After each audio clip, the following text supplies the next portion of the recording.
I think we're going again. Okay, perfect. Can you see that we're live on your YouTube? No, not yet. But that's because I will do soon though. And can you tell me what? I can see all the chat and whatnot.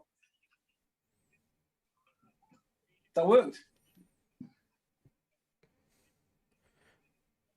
I'm just trying to work out why it's saying.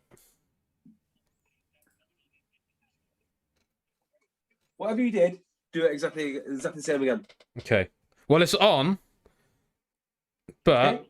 Yeah, okay. I can see we're live, but can you We're live. We're live. I'll treat it like we're live. Right.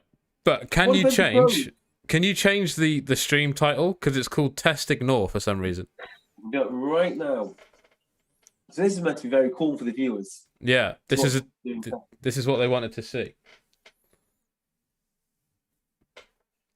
Why is your username on Twitch as it is? Why is it not Jamal Ford Robinson? Why is that not good enough for you? Because that's my I use my gaming name for YouTube. Gaming name, rugby name, wrestling name. Oh, mate. I'm a man of many names, all right? I'm just keeping it low key. All right, Jamal, if that's what you're really called. Okay, live.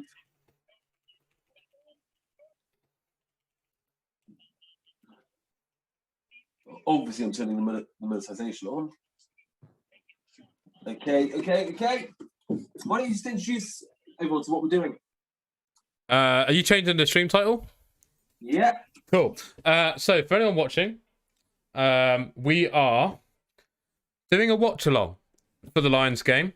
It's a spur of the moment idea, which is why it's a little rough right now. But basically, the idea is that myself and JB, that you can see us here on the screen. You keep us like kind of audio only, and you watch the game and you listen to us, and we just chat shit and we watch rugby together, basically. Amazing. I think we did it. I think we're actually 2 seconds. Oh, John.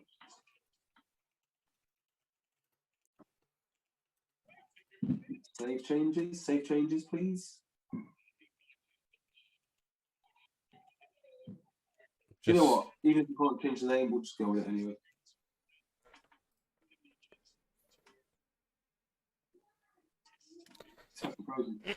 I've just put a tweet out as well. Oh, it's changed. We changed it. Right, we're up. Are we in? Cool. Yeah, we're in. Right, cool. At half time, I will retweet that if I can somehow.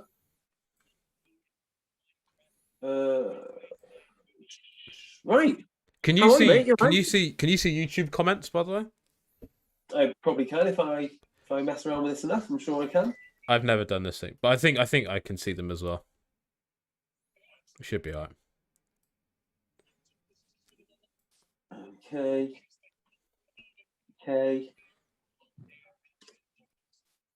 5 watching. Poor bastards. Analytics. Okay. We don't need to worry about any more stuff. I can't see the comments. I'm not going to look at them. We're just going to watch the rugby. So I guess I should ask you immediately. How much does the Lions mean? How much does the Lions mean to you? Because that's the obligatory question. Why have you just thrown this on me when we're just trying to watch the rugby? I hate that question. What does it mean to you? Something.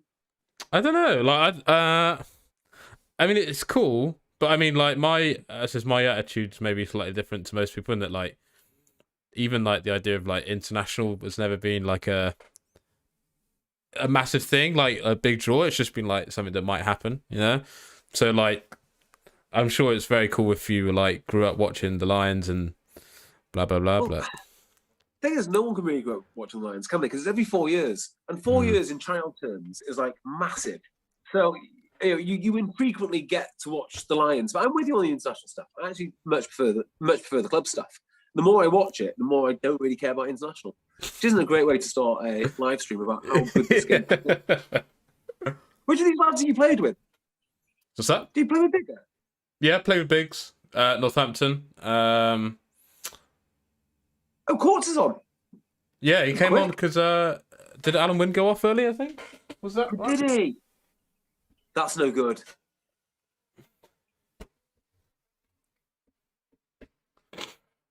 Yeah, it's a weird setup, this, because they basically excluded all the English lads, except for Courtney, and is there one more on the bench? I probably should know this doing a watch along, but I'm actually not sure. Yeah, it's basically the Celtic Lions, but there we go. First try, Josh Adams. So, according to the bookies, right, the Lions are 20 points favourites, which I think is amazing. I actually think this is going to be a lot closer than people think, and it wouldn't surprise me at all if Japan win. The really? Yeah, have you watched them play? They're so much more fluid. I mean, that's actually what the Lions did then looked pretty nice, actually. Yeah. But watch the first 10 minutes, they do look pretty fluid. I do like Japan. Yeah. Have you ever been there? No, I'd love to go. I want to play out there. Maybe in another 2 years or something. Go out there. What is it about assembling photocopiers between training which really takes your fancy there?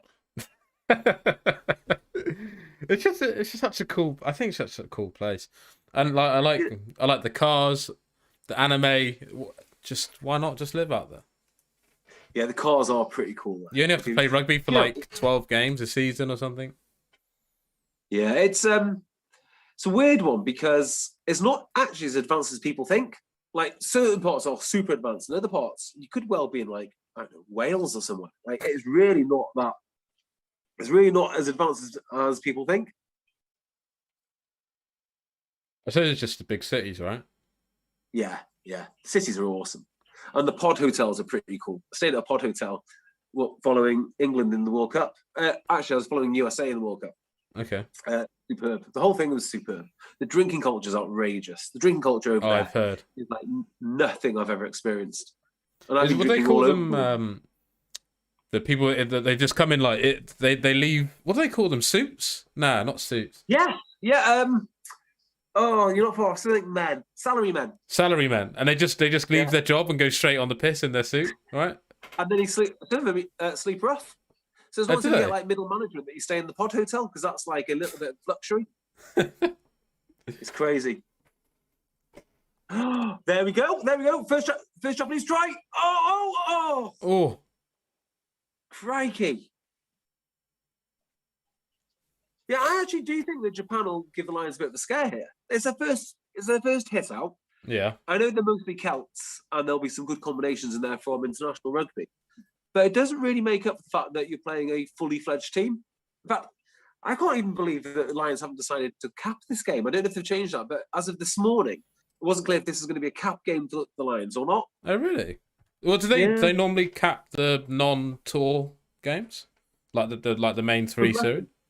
Well, they don't cap any tour games. I'm not sure if they cap the midweeks, like against South Africa A or whatnot. Yeah. But they certainly don't cap the midweeks. Now, last time they played at home was against Argentina in the Millennium Stadium, if you remember that one.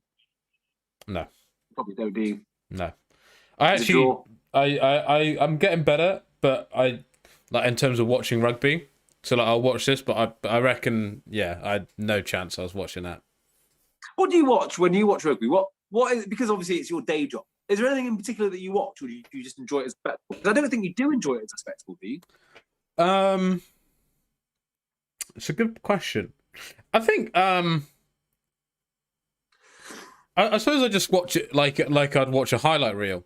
Is that like I kind of have it on the side, and then if I see like I don't know, like a whole pitch try where like Harlequins are tearing someone open, I think I'd be like, oh, that's cool. But I don't watch it for like an analytical purpose. So the thing which I love watching more than anything is the lineup. I think the lineup because it's so confined, but it's like a game within a game. Yeah, that's like the thing which I most enjoy. Look at that, Courts again. What a guy! Safe as houses. Few people in chat. Little Pickle 1, hello. Bonsai, hello. Nurse Jamal, most random comment you'll ever hear or ever have. I worked at GRFC for 4 years in the academy with Kev. I'm an S&C coach in Gloucester, but a proper gaming nerd on the side. Is there any way I can contact you for a chat? I'm working with a few esports players providing training. I'd love your input. Nice. There you go. You never know who's watching, dear. Yeah, just message me on like any social media thing. Probably Twitter, because I get the least amount of DMs on Twitter, so I'm more likely to see it. Do you really? Where is the place that you get the most DMs at? Instagram, terrible. I actually try and look at them all as well. You know when it says like requests in the top right, I try and look at them all, but like it's just look at constant. That. Oh, look at that. Oh, who's that? Oh, Robbie Henshaw. Do you play against Josh Adams in your games against Worcester? I think I may have done, yeah. Mind you, I don't suppose you get exposed to those guys too much, do you? No, I try and stay clear. Oh! Have you ever seen photos of Duan van der Merwe as a 17-year-old? Oh, I think I saw that picture going round with like just massive arms. Going round. Tell you what, those are some genetics, right? Well, he's South African as well. You never know. You never know. Thing is, obviously, like... There he is. Look at those genetics. He is a fine physical specimen, isn't he? He's doing all right. Have you met his brother? Mr. Scrimmage against his brother. Who's that? Obviously Van der Merwe, but... The Sale Sharks hooker. I don't know. Akke van der Merwe. No, I might have done, actually. No, yeah, I think I did. I think I remember him scoring he ran off the back of them all and like, scored underneath my feet. Yeah, he's a very, very good player, but he's tiny. Like I say he's tiny. He's obviously not tiny. He must weigh out. Probably weighs close to 100 kg or something. But, you know, in your terms, not a massive man. Yeah. But just so squat, so powerful, hands like a shovel. But he must be 5 foot, I don't know, 5'10" maximum. And who's this? His brother, the hooker, right? Yeah, I think he's smaller than me. Just slightly. Just slightly. I'm not at all, man. Garves is in chat. Matt Garvey in Twitch chat. Here. Yeah. I'm a huge Matt Garvey fan, by the way. Massive he's Matt good, Garvey fan. He's a good lad. Muggins, did you play in the Waterboy game? If so, he played. Oh, yeah, I did play in that game. The Waterboy game.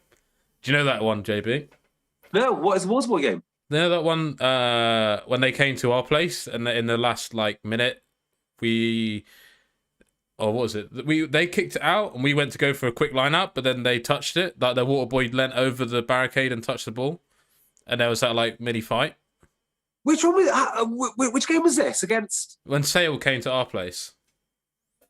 How did I not know that? Near the start of the season. You definitely would have known about that. It feels like it's something that I should know. I'll tell you this about Sale Sharks. As much as I like the club and the team and everyone else, there is a small group of them on the sideline, and they are a nightmare. I wouldn't be surprised if there's a small band of Sale Sharks fans and lackeys which are sort of more aggressive, more football-y than any other club. Yeah.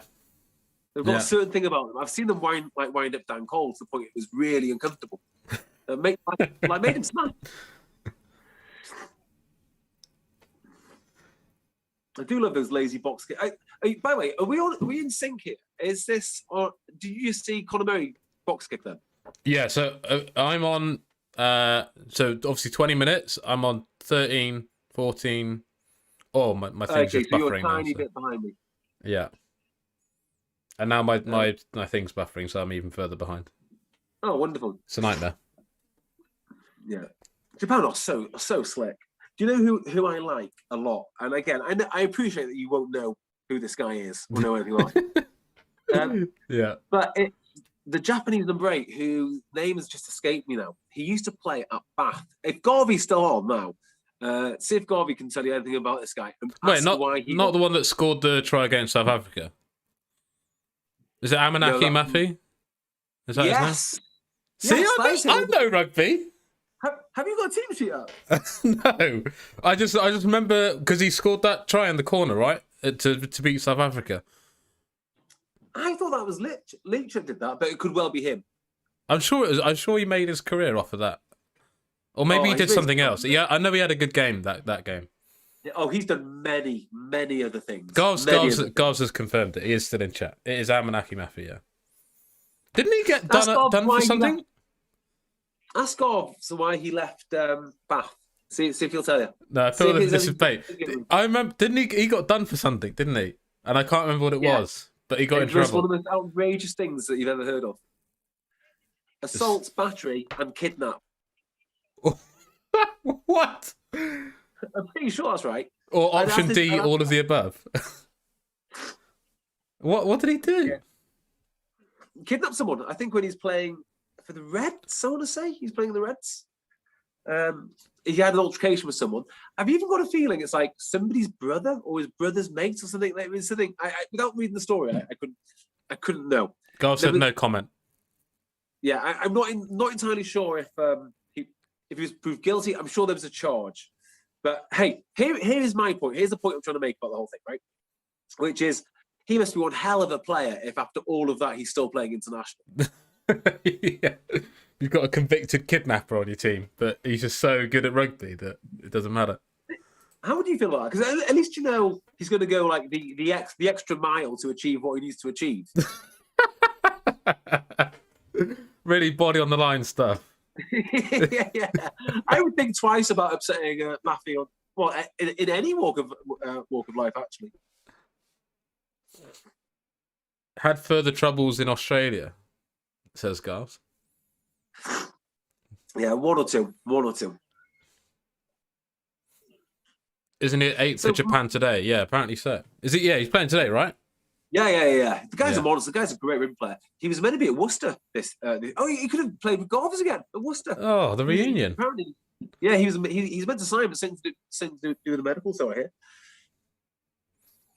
Or did he kidnap the physio? Well, that's it. I mean, I don't know. I'd imagine that if he really wanted to sign, he would have found a way.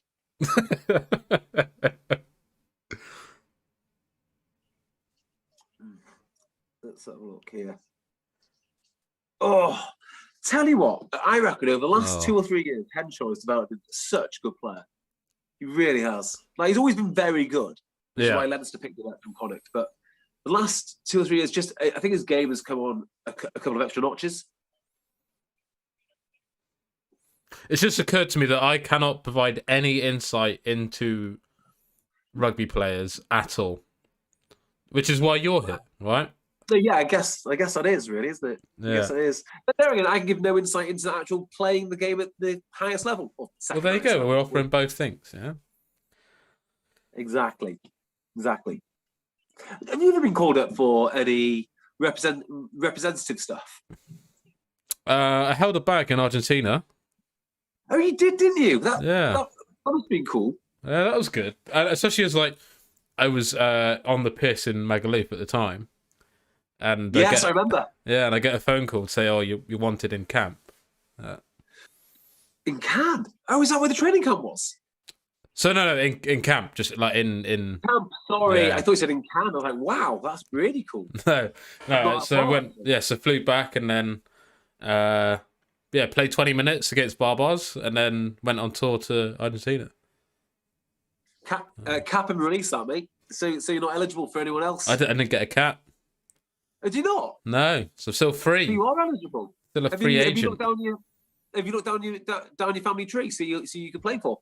Well, I've often thought about Jamaica Sevens. That'd be Why good. not Jamaica 15? Are they doing much at the moment? I'm not being disrespectful. I just don't think you're getting in the Jamaica Sevens. Look, I've thought about this. Do you remember DJ Forbes, New Zealand Sevens? Yes, I do. I've met DJ Forbes. Right. So, he was never quick or anything, right? But he was just the calm head that just ran the show, right? So that's the role that I want to fill. Is just I have 6 really quick sprinters around me, like Usain Bolt's descendants, and then I'll just be like, look, I actually know how to play rugby, so we're just going to do this. Have you been to Jamaica? No. Have you not? No. It'd be a pretty cool excuse to go then. Go to Jamaican Sevens camp. On international duty. Under Title 9 or Section 9 or whatever it is in the RFU code or World Rugby code. Where you going, Jamaica? Why does my thing keep buffering? This is a nightmare. Poor Wi-Fi. Must be. So obviously, I'm not ungrateful that we're watching the Lions play Japan. I'm not ungrateful at all. I've got to say, I'm far more excited for the Premiership final. Yeah. Far more excited. Yeah. Also, you're so wrong. It's never going to be Chiefs by 20. Never. I'm 30. No. I think you're mad. I think Rob Baxter is such a smart coach. He's figured out Quinn. He knows. Like if I was a betting man, if I was allowed to bet, I would say that they would win because it's Chiefs. But I don't know. I just brutal. I feel like if Harlequins can just do a couple of crazy things, like they're really good off the counter attack, right? So quick turnover, and they just score. They do that 2 or 3 times. Because I don't think Exeter are like unless another team had just sent like the Shags or the other team had just given up. I don't think Exeter are a particularly high scoring team. So if Quins were like got like a couple of just like tries out of nowhere, I don't know if they'd get it back. Thing is though, you've just said something really interesting. You said Quins are a really good counter-attacking team. They are. There's no two ways about it. If you and I know that, Rob Baxter knows that, which means he's not going to let them do that. Like, he's so much smarter than every other coach. I'm convinced of that. Because he reduces rugby down to its most simple form. He even said it in the post-match last week. He went, well, they're good with ball in hand, but if they don't have the ball, how are they going to be good? Something along those lines. Okay, we can see what's going to happen here. Yeah. And that's exactly what will happen. He'll have a plan. Those boys will stick to it rigorously. They're absolutely enormous. And I don't think Harlequins are going to see the ball. Remember, Bristol put how many points on them in the first half? Like 30 points or something? Yeah, yeah. And there's no way. I think that the extra points will be more spread out, but I don't see there being a route back for Harlequins when they start playing. Yeah. Okay. I just feel like that comeback from Quins showed something I didn't know Quins had. Yeah, agreed. And that made me optimistic for them going. I'm not saying that I think like I said, if I was betting, I'd still put on Exeter, but it definitely, that comeback showed me something that was like, okay, this isn't going to be as one-sided as I think it would. Did it also show you that Pat Lam teams are fundamentally flawed, and that he might be coaching to what he wants rather than to what he needs? That's what I thought about it. I mean, they're great to watch, and as long as he gets to the playoffs, he can make as many flawed teams as he wants because he'll eventually win one. But I do think they're flawed. Oh! Something good just happened. You were ahead of me. Yeah, no, well, it wasn't that good. It was just a nice, clean line outtake and crash in the middle. That's what I like. You never spent any time at Exeter, did you? You were Chiefs, not Chiefs, Pirates. Yeah, I was meant to go to Exeter like when I was real young because I was in their like development program, but I never did. That's when I went to Leicester instead. Oh yeah, you did. When did you meet Ellis Genge? Was it in Bristol or was it Leicester? Bristol. Ah, both Bristol lads. Yeah, of course you are, because he came through the academy there. Yeah, so he was through the Bristol Academy, and then I met him when I went to Bristol, but then he went to Leicester not long after. Yeah, there's something I like about Leicester just as a club, just that how serious they are about rugby. They're just super serious. Yeah, they're doing well to hold on to their like kind of old school thing, especially with Bortons going there. It's like you can see it again. It's like this is like the Exeter. The Leicester that like I knew when I joined. This is like them again, you know? Yeah. Because like when I joined, they were like 7 Prem finals in a row and just like dominating, and their play was very basic, but you couldn't do anything about it, and they're getting back to that point. And the thing is about Borthwick as well. I listen to him in the coaching press conferences every week because, of course, everything's done by Zoom now, so you can just log in, listen to it like a podcast. Well, and then if you've got a question, you can turn on your screen and ask a question. But he's like part of the furniture there, and you forget he's never actually been a Leicester Tiger. He never has. He's been a South. He's been a member of Bath. But he just seems to fit there perfectly. It's the best appointment I think that almost any team has made in terms of director of rugby for the last couple of years. Tell you the guy I like as well is Jonathan Thomas. I think he's onto something. At Worcester. Yeah. Yeah. Was he your defence coach at Bristol? Yeah, he was. I think he did defence and then forwards for a year. That's right. Yeah, I like him. Yeah, he's a good lad. I like what he's saying. I don't know if Worcester will have enough patience to back him. I didn't realise he was head coach until the other day. Huh? I didn't realise he was head coach until the other day. Of course you didn't. No. Apparently he's very good on the beers.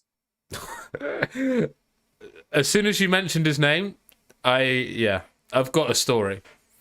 I bet you have. You've got many, many stories. I've got a story. It involves beers and physicality in a pre-season tour when he had been at the club for about a few weeks. Doesn't sound like the Jonathan Thomas that I've heard about. Have you heard about the Jonathan Thomas on the beers? No, that sounds exactly like the Jonathan Thomas that I've heard about. It's good fun. I think it's something, I do think it's something about those Welsh lads. I think they're, I don't know, just high. The Welsh lads remind me of rugby league lads up north. Yeah. They're just a little bit different, a little bit harder, a little bit more carefree.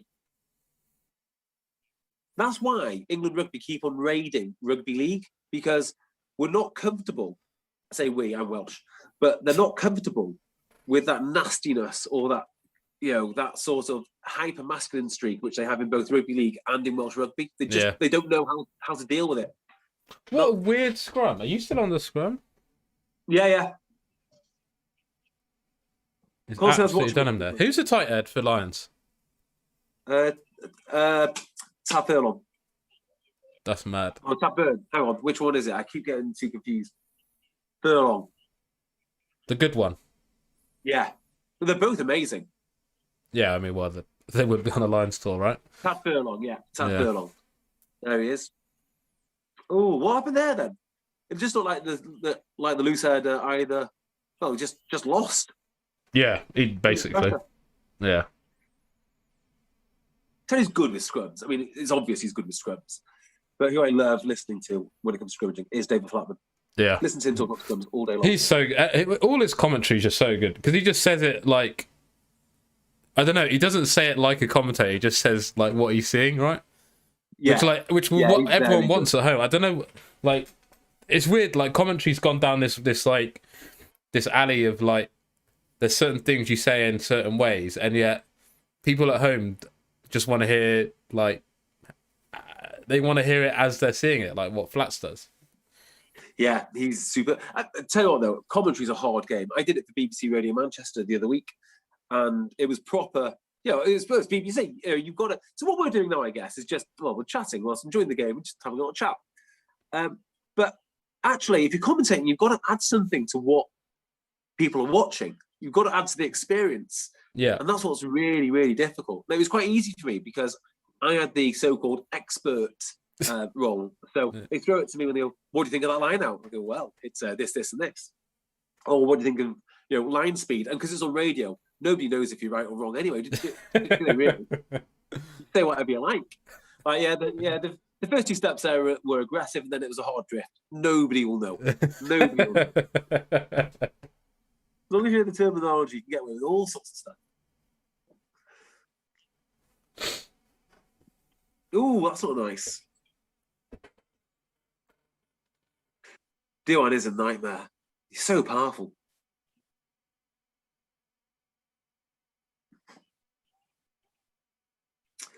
Oh, quite nice. Do you know why they try to hit the middle at lineouts, Jamal? Do I know? Yeah. As in, like, the middle of the lineout or the middle of the field? The middle of the lineout. I mean, it could be for a few reasons. Obviously, you don't want to hit the front because it's hard ball to get to play away from. You want to hit the middle. Most of the time, if you want to hit the middle to drive, it's because it's like equidistant for people either end to get to it, so you can form the maul quicker, right? Or you come up with a play like so like Exeter famous for this play where it's got a few different names depending on what club you're at. You call it something else, but basically they do like two dummies to end up on the 5 meter line at the front. But those two people that have dummied out are then ready just to slot back into the holes for the maul. Yeah, that's awesome. That is move. Yeah, I love it when teams use movement not to deceive the opposition, but to get men into position. Yeah. That to me is very clever And play. the I know X have been running that same line out for years, but like yeah. they just drill it so well that they could tell you it's coming, and like it's still hard to with defend. that, so where I kind of fall down on that one is if you're dimming at the front, that is like a trigger for your opposite man to go up. Now, at some point, you're going to run out of dummies. So if I know you're on my 5 meter line, you go dummy. Well, you've got to go up now because that's like the trigger, right? So yeah, the reason I asked that question to you is not because I was seeing what you know. It's because the first time I ever heard the equidistance theory was from Nick Easter. I thought that's really smart. I've never heard that before. I've played rugby for like 10 years. I've never thought of hitting a line out in the middle because all the players are equidistant to form a wall. Yeah. But there again, you can achieve the same result, can't you, with some clever movement? Yeah. Yeah. That's the whole thing. If you're going to go for a big maul, it's like, okay, how can we get people in the quickest? That's what's like a really good one. If you can pull it off, it's hard to pull off. Is to maul at the back, so you have some movement that involves a couple of people getting towards the back, and that's mainly because it's so hard for the defense on the front side. So did you see the second maul now? Are you watching the maul which they're doing now? Yeah. Okay. So in my mind, that there is a different type of maul to the one that we're describing. So I always think of like having two types of maul. Right. So when you've got like all your movement and stuff, that is, if you're like a power maul, you've got to get your 5 yard, you've got to get over. You need you guys in the right space. That to me, what I've just seen there, in my humble opinion, of course, is a maul to play off. So it's more about trying to keep the guys in the maul, so you can shorten the line. I don't know if they've got a trigger to that. Maybe like one of the backs comes in and that'll be the trigger to play, or maybe it's a very common thing is just to box kick off the back of a maul, right? So you'll see that a lot of times, especially if you're in your own half, you'll do a maul, but it's never. It depending on which team. If you're like maybe I'd say like us or Exeter or maybe like Leicester, then we might be tempted to just maul it to try and get a pen. But for the most part, it's just to set up a maul so you can kick off of it. That's literally what it's there for. Yeah, who was I chatting to by Glenn Delaney about how do you use mauls and what the because again, when you only play amateur rugby, you only know amateur stuff. So I've always thought of mauls. Oh, that's a penalty. That's a yellow card. That's a yellow card. Off you go. See you later. That's a yellow card. If that's not a yellow card, I'll be astonished. Did he? Is it a yellow card if you hit? I don't know what the ruling is. If you hit his wrist or his arm, is that still a?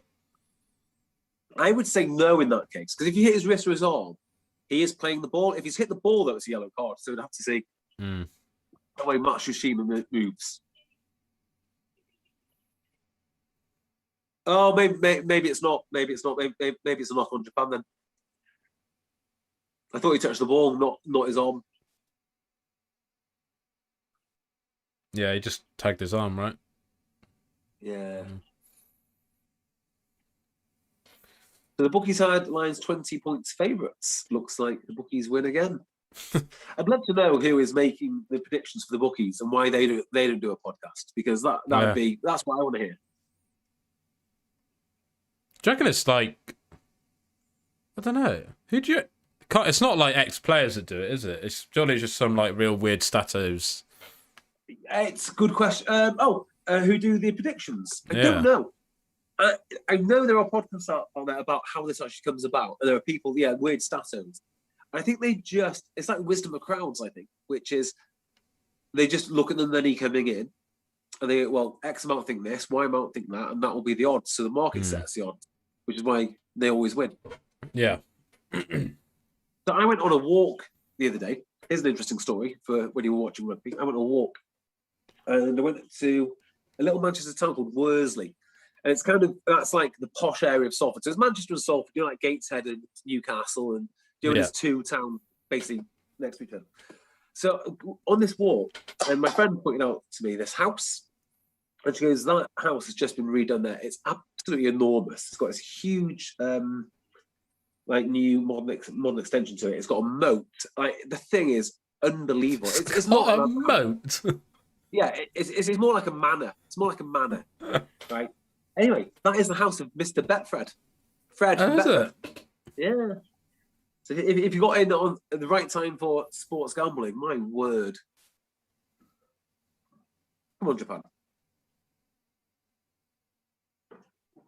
Oh, did you hear that on the announcement? What's that? People are booing. They just put an announcement over the stadium saying that they've had to close the bars because of an unforeseen whatever. Oh, fucking hell. It's getting ludicrous.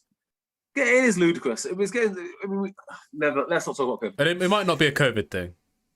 It is a COVID thing. It's all COVID stuff now. Even if it's not a COVID thing, right? It's linked to COVID in the fact that people are so intent on following rules. I came up with a plan today. I want to set up a commission, like a government-led commission, and it has the power to imprison anyone for 5 days without a trial if they say something like, "Well, we're liable," and there's absolutely no chance they'll be liable. You just report them. And the commission looks if there's been a precedent of this thing in the past, and if there's not, we lock them up for 5 days.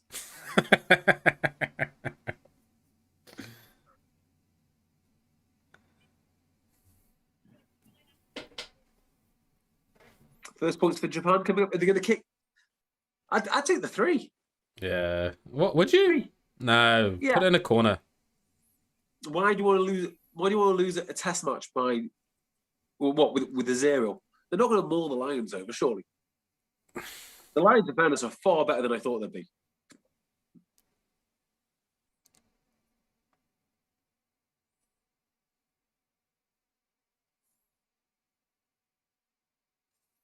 Have you scrimmaged against Ben Moon? Yes. How do you find him? Oh, go on! Oh, something's happened.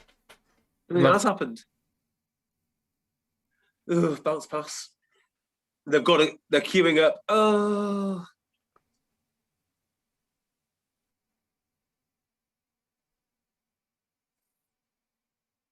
What? Which part of Japan do you think? Oh, courts. That's naughty.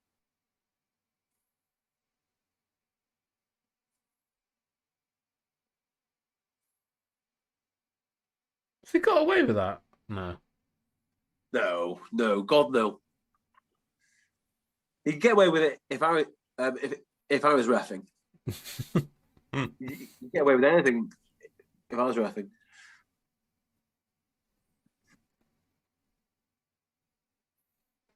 Oh, cunning. Ooh.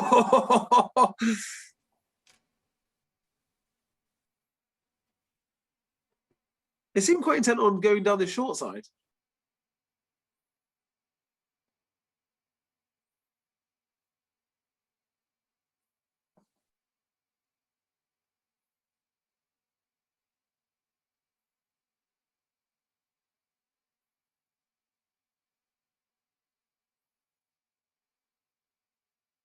Yeah, okay.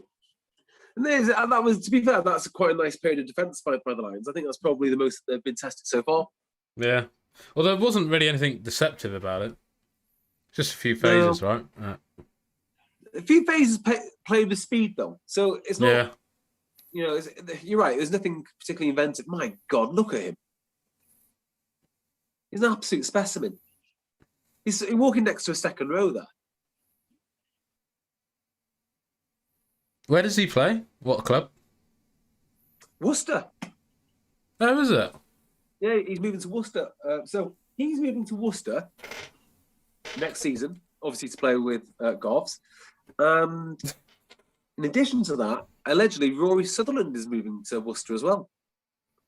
Who's that? The prop? Yeah, the prop. I want to say the loose head, the very, very good loose head. Is he the one that just had to pull out? Yes, I think he is. Oh, yes. no, he was a tight head, no? Because Sinclair came in. Hang on a minute. No, Porter pulled out for Sinclair. Okay. But I think was there not a match day change? Oh, there was one. I don't know if it's him. I don't know. Yeah. How's Reece Zammit to train with every day? In what respect? As in, have you been caught out by him yet? Like in a wide channel? I don't know, because like normally if he gets the ball out wide, then you just kind of like just wave him No on. point. Do you know what I mean? Yeah. It's And like is just he- like someone at the fucking airport. Just this way, sir. Yeah. So I think with a lot of these players, you get to a stage in your career where your reputation is so great that people just give up to start with. So I think Zamet, even like age 21, people just see him go past him and like, fuck, I'm not going to bother. I'm not going to bother. Yeah. And I think that happened to Johnny May until he met Reece Zamet. When everyone just assumed when Johnny May breaks a line, it's over, game over. There's like nothing more. There's nothing more that can be done about this situation. It's quite interesting that when Reece Zamet decided, actually, yes, there is something more that can be done about this situation. It's almost like the shield of invincibility has been broken. I love the way your mind works. Same for number sevens too, right? Because so many people do not ping number sevens who've got a big reputation. But if you've got a reputation of giving away penalties like Dan Cole does, for instance, he's very good over the ball. But he gives away loads of penalties because he's got the reputation, even though the steals are fine. Yeah. Yeah, I do. I think that's why the same players get the yellow cards over and over and over. I did something the other day. I did a little video about Chris Ashton. And I thought, I know he's had a few yellow cards, but like, how many yellow cards has he really got? Looked up an unbelievable amount of yellow cards. It's a lot, right? Even it's like, I suppose his disciplinary record is massive as well, right? Like not just his yellow cards, but like the things he's actually had to go to like get bans for. Yeah, well, he's done some bad things. Let's I say bad things. He's not a bad guy at all. In fact, he's a very nice man. He's a really nice, another Worcester player. He's a really nice guy, but it seems like he just gets really angry. So I think he's been done for biting, and I'm a bit suspicious if that was biting. He's done for eye gouging, and again, I'm a bit suspicious in what was eye gouging. I've looked at it many times. I'm not sure he meant to remove anyone's eyes, but because he's got that in his locker, when he catches a player slightly off balance and it's a quote unquote tip tackle. Well, then it's a tip tackle, and then he gets the book thrown at him. So it kind of compounds itself. Yeah. Yeah, but I mean, like that's the same with anything, though, right? If you've got a criminal record, then it is. Do another crime, then it's not going to go in your favour. Yeah, that's why you never want to have a conversation with the HMRC, no matter what it's about. Tell them how much you earn, pay your tax. You never want them to contact you. So, what do we think of that first half, then? The Lions look incredibly powerful, I would say. I said the Lions look really, really powerful. Far better than I thought that they'd be. I thought they'd be at sixes and sevens. But I mean, how long have they had together? They've had like a week in Jersey. Yeah, 2 weeks, is it? Maybe or was it only weeks? a week? I don't know. So I mean, either or. They've had a bit of time together. And if you can do nothing but rugby for a week, you would expect them to be getting somewhere, looking like a cohesive team. But yeah, there again, this is their first hit out. So it's quite impressive. So how many games is it that they play? Great question. Can't answer that. Cool. It's a truncated version. So in New Zealand, they did 3 tests. The Maori, and they did at least 4. No, they did 5 midweek and weekend games. So you can fit that into like 6 weeks, can't you, really? So I remember this. So this time I know once the South African game, like since the first test, so you got the first test. Oh, Jesus. Sorry, midweek. I was watching Almond Jones come on. Oh, yeah. What's that, shoulder? Oh, he doesn't look good, does he? How? I assume that's a wrist, but I don't know if the physio is setting the shoulder. It'd be holding his shoulder up, I'd imagine. Shit. That's bad, isn't it? No choice about that. That's bad. He looks gutted. He doesn't look happy, does he? He's an older guy now, but not to be too negative, it does take a lot longer to heal as you get older, as I'm finding out. Everything aches more. Sorry, mate. What were you saying? We were talking about the Lions schedule. I can't even remember. Oh, I know there's no midweek game between the second and third test, right? No, there's not. I don't think there's ever been, actually. I think that's No. always been the thing. So you've obviously got the midweek between 1 and 2, and then I assume there'd be a midweek before 1. Yeah. I don't know. So that's what's that? That's 5. Yeah, so I'd have to look up. They'll probably have Springboks A or whatever they're called, baby box in the under 20s, aren't they? They'll have someone. Yeah. And then they'll have at least 1 or 2 of the provinces. Would you, if they phoned? Okay, so if you're on holiday, as some players used to do, they used to go on holiday, didn't they, to where the Lions were. So just in case there's a Lions call, you can get it. Would you want to have 2 weeks for the Lions, knowing that you're going to do one stint on the bench for a midweek game before the tests? I mean, I guess the cash is all right, so there's that. Yeah. But would you feel like a rank outsider?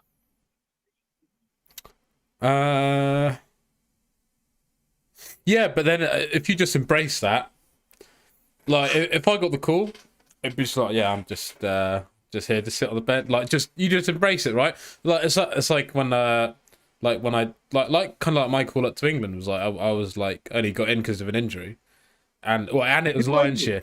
It was Lions year, so like Yeah, wasn't it? So like a few people left with Lions, and then there was injury, so it's like I was in, so I just kind of embraced the fact. It's like, yeah, you just work your way down the list, and then there I was, but I got paid handsomely for it, so who cares? He deposit for a flat, that. There was, yeah. It is. It is nice. It is nice money to have. Do you know what baffles me?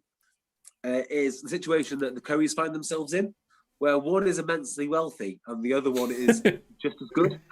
Yeah, well, because up until because that tour was actually like a few guys breakthroughs, like Underhill, Tom Curry. That was like their first time when they got to play because everyone was away. Sorry, Tom. It was Ben Curry that was starting. When? Well, on your tour, Ben Curry was meant to be starting, and he got was injured, it? so Tom Curry started. Yeah. Well, I just remember up until that point, they were just seen as like interchangeable, right? Yeah. And now, like you say, one's just like up here, and then the other one's like. Here's the annoying part, right? You ask anyone at Sale, and I'm not making this up, anyone at Sale, who is your best player? And they could say various people, Faf probably or whatnot, but usually in the top 3 is Ben Curry, always Ben Curry.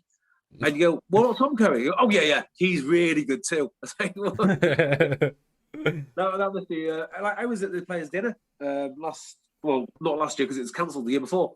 Who gets Players' Player of the Year? Ben Curry. They love him. It'd be interesting to see. It'd never happen.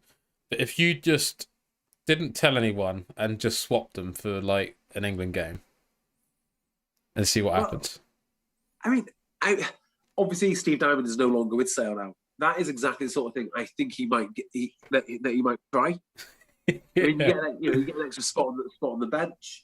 I think you're right. Who would notice? Particularly if you shave their heads or something. No one's noticing. You can tell the difference just. I think I can tell the difference just. But but you have to see both of them, right? If you just turned on the TV and you saw Tom Curry named, but Ben was playing, you wouldn't question it, right? No, I actually, you're right. I wouldn't question it. If I saw one of them on the street and I knew I had to identify them, I think I could. Yeah. But if you told me that is Ben and it was Tom, I think I'd just trust you on that. I want to see it done. I want to see. The thing is, mate, it would surprise me if it's already been done. Yeah. Oh, I'm all of a sudden very, very, very, very blocked up, struggling with hay fever. It's a nightmare. It's been bad this year, isn't it? Yeah. Really bad. Yeah, awful, mate. I just put it out there. If anyone in the chat has got any questions, this would be a perfect time. Have you anyone in the chat say anything? Yeah. There's quite a lot of chat going on. Do you know what? I'm not even sure what it says on the YouTube chat. I'll have a look. Yeah, I can't seem to get the YouTube one up for some reason. I still need to mess around with this software, but it's the first time I've tried streaming to 2 places. Strange title. Please ignore. 3 people ignore. Okay. Afternoon. Any tips on where to listen to Lions after working? I'm not a major fan of this Lions kit. Okay. I don't know. Oh, okay. Thank you, Benny. Let me try. That's what I could do.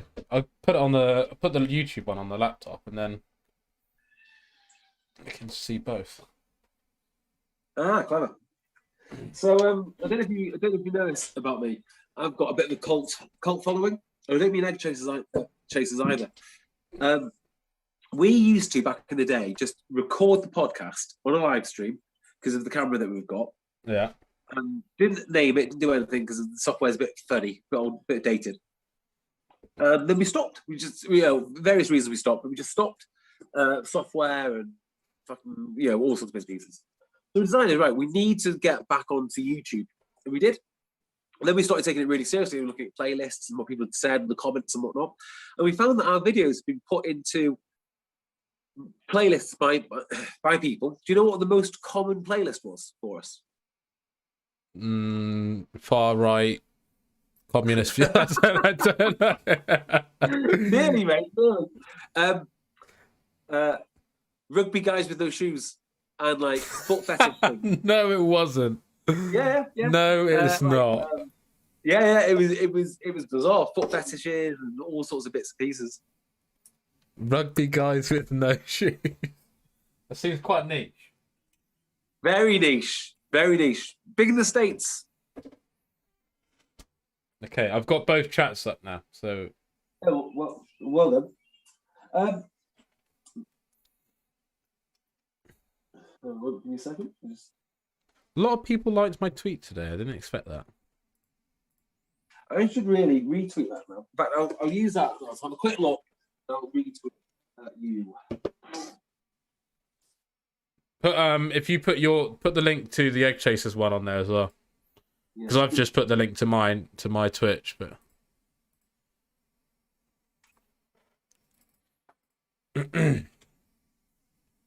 But at least we've nailed it now, right? So exactly. For the next game, it should be pretty easy. Yeah, should we do a different stream for that? What do you mean? As in, just cancel this, do a different stream, and then we're ready for, rather than just do the line, just move in from the lines for the final. Yeah. Yeah. We can end it and then start a new one.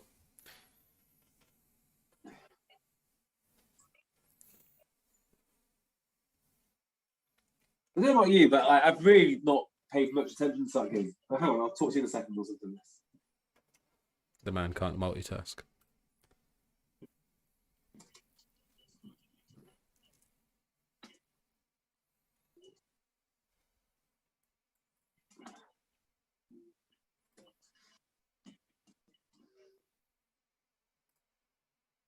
Oh, we kicking off already? Oh, my door's gone. 1 sec.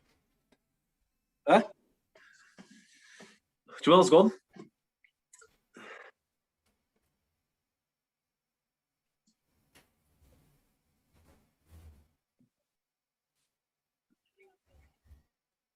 Guessing it's his Domino's or Just Eat.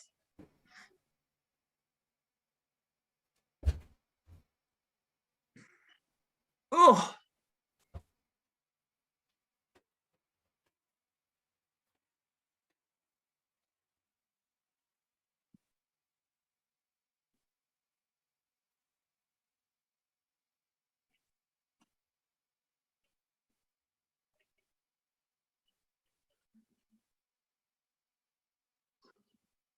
So Jamal was here. He was watching the rugby with me. I'm back. Here he is.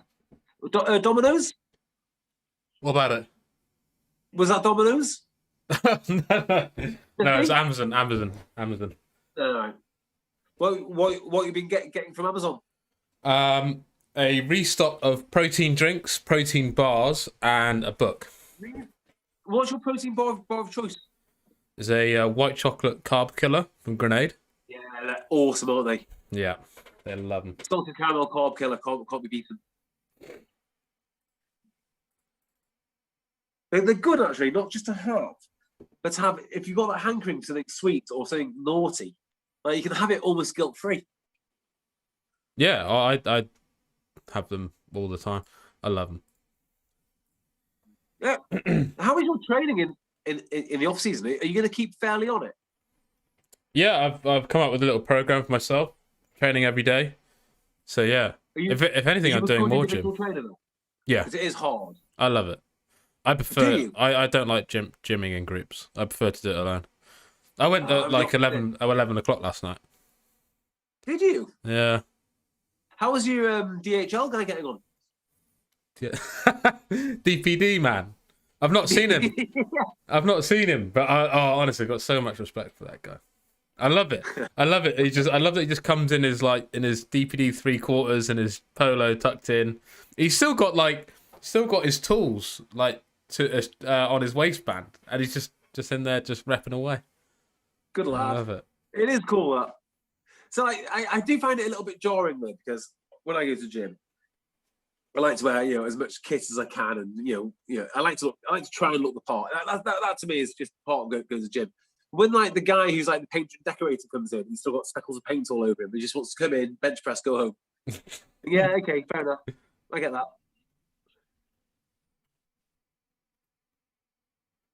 Big hit there on Liam Williams. Just retweeting your thing. Oh.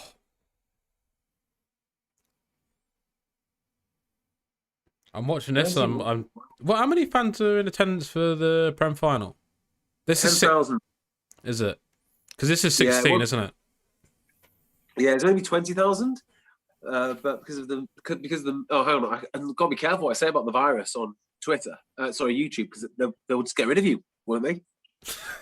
Yeah, you just get censored if you mention the coronavirus. Yeah, you can't mention. Yeah, it's very serious, and we should all listen to all the laws from the WHO. We should do that. And don't sleep with your secretary. Do not do that. That'd be the last thing you want to do. Do you know what I love most about that? Is he said, yeah, I got caught breaking social distancing rules. I'm like, you think you got caught doing that? Wait until you see the pictures. Yeah. That's not what you got caught doing.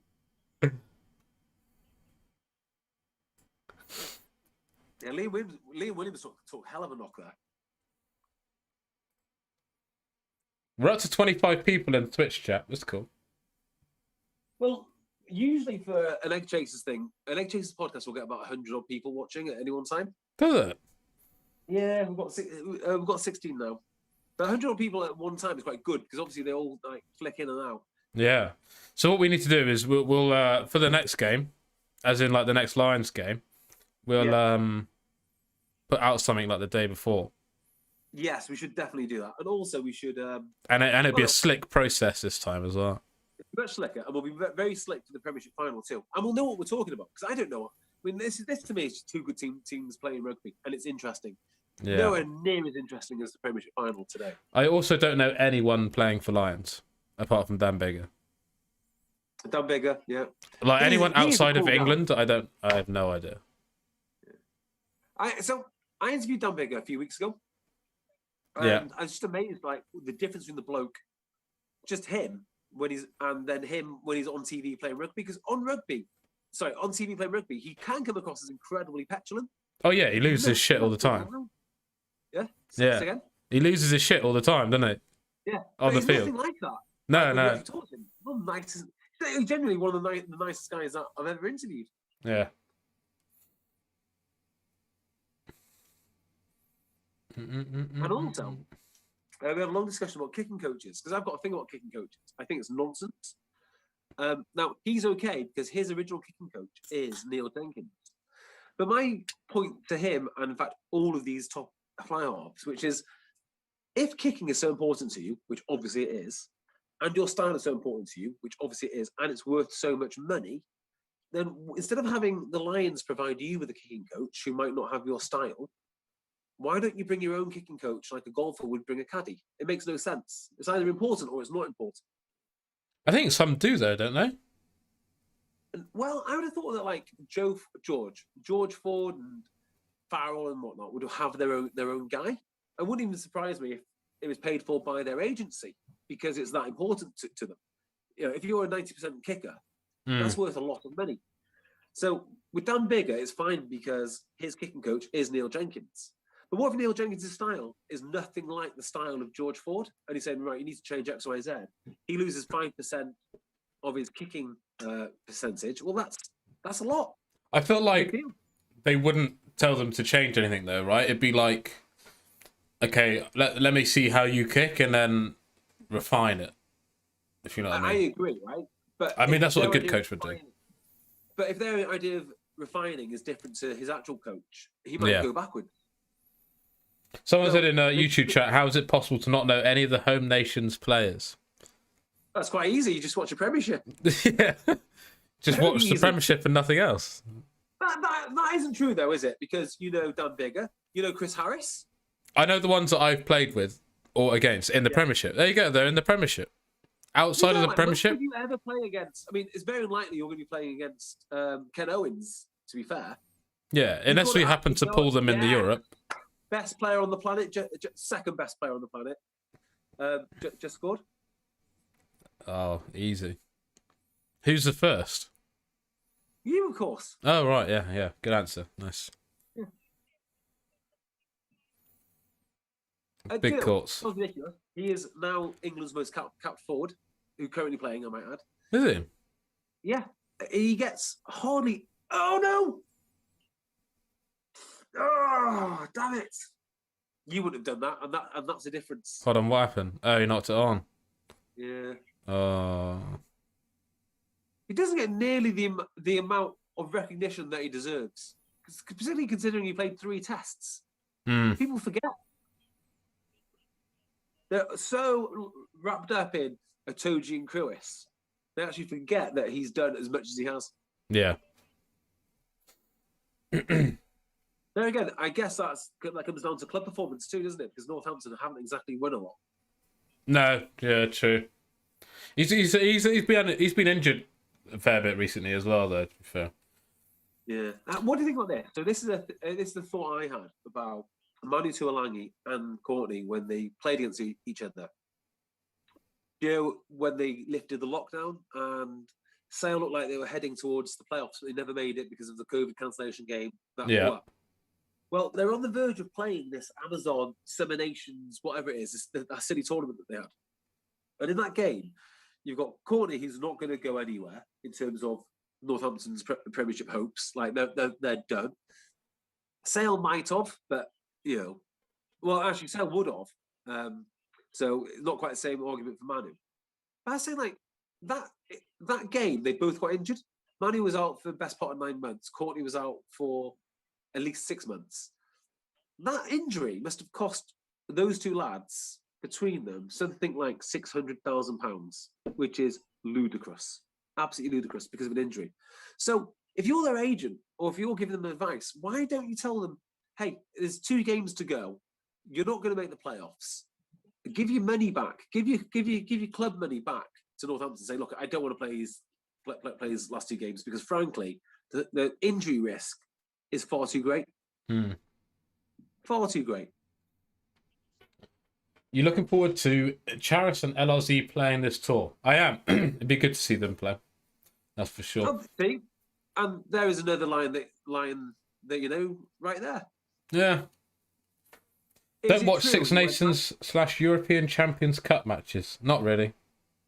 I might watch the odd Six Nations, but I don't really know who's playing. I just it's just on. Most people who watch Six Nations don't know who's playing. I don't mean that facetiously at all. Oh no, but it is. Yeah. Maybe it's just not a big enough game. Like, I will watch Scotland and not know how they're doing. I mean, I've heard of the names, but I won't know what their club form's like. I won't know if they're any good. Yeah. I rely on other people for that. Martin Lewis in chat says, have you ever known a stadium to run out of beer before? Apparently that's... So, you know what I was saying? They did the announcement, so they've run out of beer, apparently. No, I've never heard of that. So, big shout out to Martin Lewis. Lovely bloke. And also, very good aircraft photographer. Really? Yeah, if you like that kind of thing, which, as it happens... Which you do, yeah. Yeah, I do. Went out for a drink last night with a guy to go do CrossFit with, who is out with the Marines. He's been out with the Marines now for like 6 months or something. And he told me last night that his job was, Special Reconnaissance Unit. Look at him go. That bird. Good lad. Oh. So that guy, right, is a lion. That's amazing. Obviously. He is a master in the line out. He's probably one of the best exponents of the line out that there is. He's also incredible at turning over the ball. And despite all of that, Munster let him go. And he achieved all of that with Scarlets. It's only once he won the Pro 14 with Scarlets, Munster were like, do you know what? You can come home. It's okay. And you wonder, who makes these decisions? Look at him go there. Cheers. Loving it. I think he might start a test. I really do. Some pace. You'd normally play yourself when internationals are on. Yeah, it'd be around the same time. They normally try and not put Prem games on at the same time. So they would do like these like weird like 4:30 kickoffs and stuff, but yeah. Yeah. I do like it though when you can watch a Prem game at 12 o'clock and then go all the way through with all the sports. Mm. I mean, I can watch rugby all day long pretty much. Particularly Premiership. Mind you, Six Nations is great. I don't know. We're not making it out to be too cool for school here. I suppose that's one good thing that COVID has done, is that like BT have realised that there's actually worth putting like every game available to watch, right? Because it's hard to imagine, but pre-COVID, you couldn't watch every game of Prem Rugby. Yeah, which seems weird now. So there's a few things going on there, right? So I have a really good friend of mine who is a Wolves fan, right. And all of his immediate friends are Wolves fans. And you think people like that would just be grateful that Wolves are back on TV and they can, watch the football and whatnot. And he was saying COVID, as far as he's concerned, and a lot of football fans are concerned, has ruined football because they're having to watch it on TV and they realise as a sport it's not particularly great. The reason that they love it is because they're with their mates having a beer and they're in the stands and it's the whole experience of football. Yeah. I think with rugby, in a lot of ways, it's kind of the opposite because the sport is great. When you stop and watch it, it's a bloody great thing. It's a great spectacle. Mm. But we just don't have. I don't think we have the crowd thing quite right, or the fan engagement thing quite right. Yeah. But the other thing I was going to mention as well is the NFL, which I think is much more rugby-like in terms of the spectacle it offers. They realised a long time ago that the way to grow the sport for the home viewer is not to have, it's not basically to sell the sport, but to sell the experience at home. Now, this is incredibly cynical, and I'm glad that I can say this on this channel because no one else would let me say this. But the way they grew it is they targeted the women, and it'd be like they would target the mums with, I don't know, New York Jets aprons and cooking equipment and salad tongs. And the idea is they're encouraging mum to go and cook like the whole events for the boys who are going to be watching football from 12 o'clock Saturday all the way through to the late game, finishing at 9, which I think is a lovely idea actually, and making it like that is a fun experience. Yeah. Imagine if Premiership Rugby did that, a range of aprons. Jamal, you play rugby. Why is Courtney Laws always on the right wing? Was he? Don't know. It's just his. It's That's good. That got me. Yeah. Very good. James Reese. He's not right wing, though. Can we just address this? He's not right wing. He just thinks about things. That's a very good one from James Reese. A full day of bloody rugby is a dream, says Richard Green. Hi, Richard. Prem final. This is all in the game, says Prem final up against... is that Wales-Denmark game? Is bad planning? Should have been 1 p.m. kickoff. Is it Wales-Denmark? Yeah, Wales-Denmark are playing. I thought they were tonight. Yeah, I guess it's the same time as the Prem final, right? No. That's I'm not what... interested in football. No, that's what someone's saying.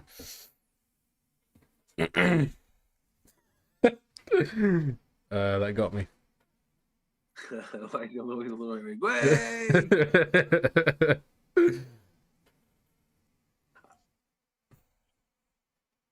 So, there's actual studies, social science studies, which say most people that go to gyms are indeed right wing. that go to gyms. Go to gyms, yeah, because it's. Do they differentiate between gyms and like yoga classes? Yeah, I sincerely hope so. I think it's based on people that lift men that lift weights. Oh, that's all right. That's fine. And I think the theory behind it. Look at the clearance kick.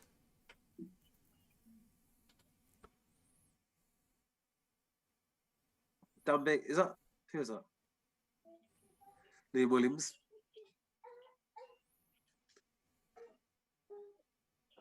Hello. What are you doing here? Mummy wants me to come upstairs and stop broadcasting on the lines to make coffee. So Tina, tell her I'll come make her a tea shortly. Okay? Yeah. Tell her 5 minutes, 10 minutes. 10 minutes. Okay. Yeah, this is a bit like the BBC expert who got busted by his kids doing an interview. Yeah. Is that the one that when the guy walked in, he's like, "Get the fuck out! Get the fuck out! You animal! You animal! You savage!" And I was like, "Sorry about that. Sorry. Where were we?" Hey, what were we talking about? Oh yes, the inhumane Chinese. Eurogamer's 5 p.m. kickoff. Are Liam Williams' legs on optical illusion? Yeah, He's got bowed legs, hasn't he? He has got bowed legs. I'm amazed by him, actually. I'm amazed that he can play at such a high level. I mean, I don't know what the implications are for that condition. I was going to say, I don't know if it, like, does it prohibit you in any way, or is it just that they're well, it doesn't seem like it. Mm. Bearing in mind how good he is at his chosen profession, it seems, if anything, an advantage.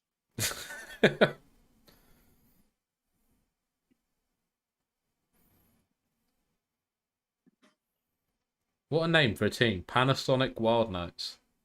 Yeah, it's cool, isn't it? It is cool. What do you think of the American names which they've come up with? What they got? What have they got? How do you not know this? The Gilgronies? What's the Gilgronies is based in their groaning, but the guy who owns the team has a brand of spirits and they all start with Gil, I think. Right. So it's his own or is it the fact you've got to use his spirits? Yeah, maybe his name has a Gil in it, and therefore he's made a load of different cocktails, but you've got to buy his spirits to make that cocktail. So Gilgroni is one, so his name is team up for the Gilgronies, and then the Giltinis. What, are two separate teams? Two separate teams, yeah. One's in LA, I think the other one's in Austin. So the LA one, you might even know these players. Adam Ashley Cooper. I've heard of that, yeah. Matt Gitto. Yeah. Adam Ash. Lee Cooper. No. No. He was number 8 for Glasgow. Might have a Scottish cut. Very nice guy. Likes to DJ. Who doesn't these days? Well, that is true. I'll tell you another story about him, which I quite like.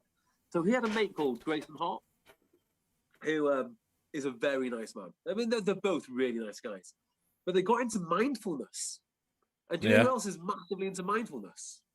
They had him on. I think they had him on. They had a podcast going for a little while, and they called it Warrior Spirit because I don't know, warriors are mindful. And the guy who's really into mindfulness is Israel Folau. So they've got to have him on his podcast before it all kicked off. Please. To make it better. Come on. To make it even better, though, and they play for Glasgow Warriors, right? So Glasgow Warriors, like, you can't have warrior spirit. Well, why not? It's like, well, one, it sounds like we're endorsing it, and two, we don't really know what this mindfulness thing is, and we're not entirely sure we want you doing, mindfulness courses for the rest of the squad. So they're having like coffee mornings on a Monday morning, talking about the latest mindfulness book. And Glasgow Warriors like, I'm not too sure that's a good idea. So yeah, they don't do that anymore. Who runs? Do you know that? Is it an Instagram account? Save Your World. Yes. Who is that? It is the guy. Oh, so I guess you might have seen him. Did he not work with Sippers for a little while? He did work with Sippers, actually. I don't know.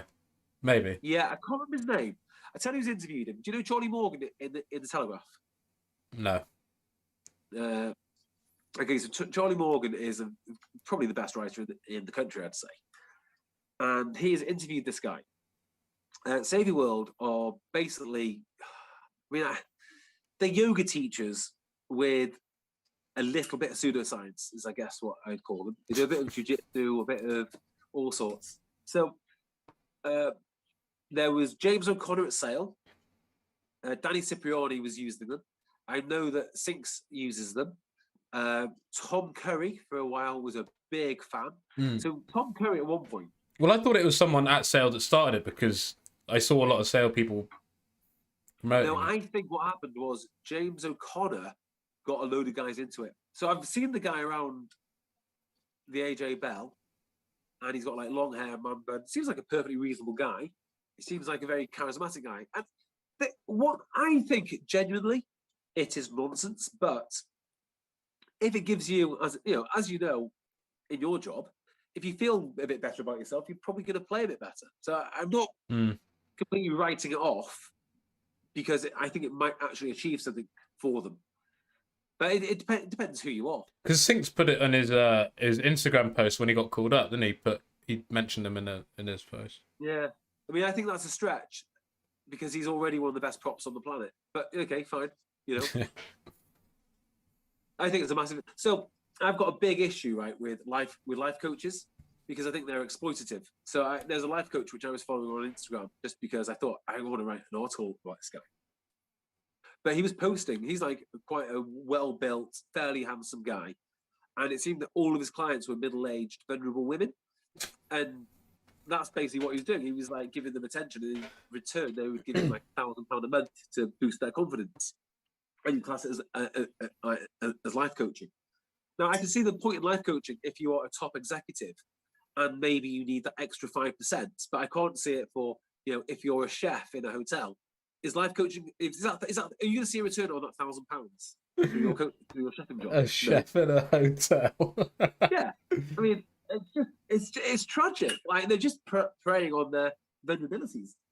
I kind of think the same thing about Save Your World, which is if I went to them, there'd be no point. But maybe if Danny Cipriani goes to them, there might be a point. I don't know. Why don't you sign up? Just go undercover. Well, see what it's all about. Yeah, the thing is, you might go undercover. Like, you might go to Scientology undercover and then end up being a full-on Scientologist.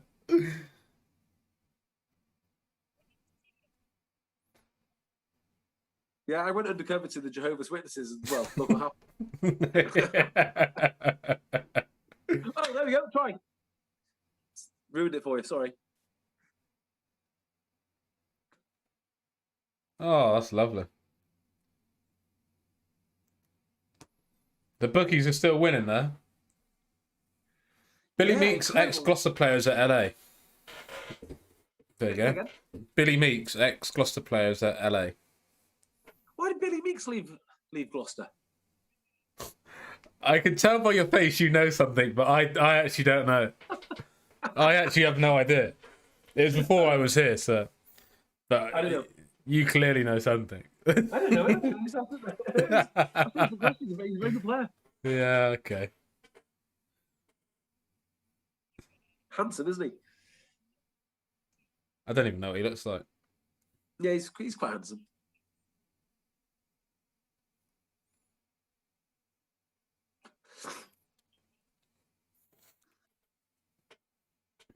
Dan Bigger, I don't know. He's been nursing a knee injury for ever since I've known him.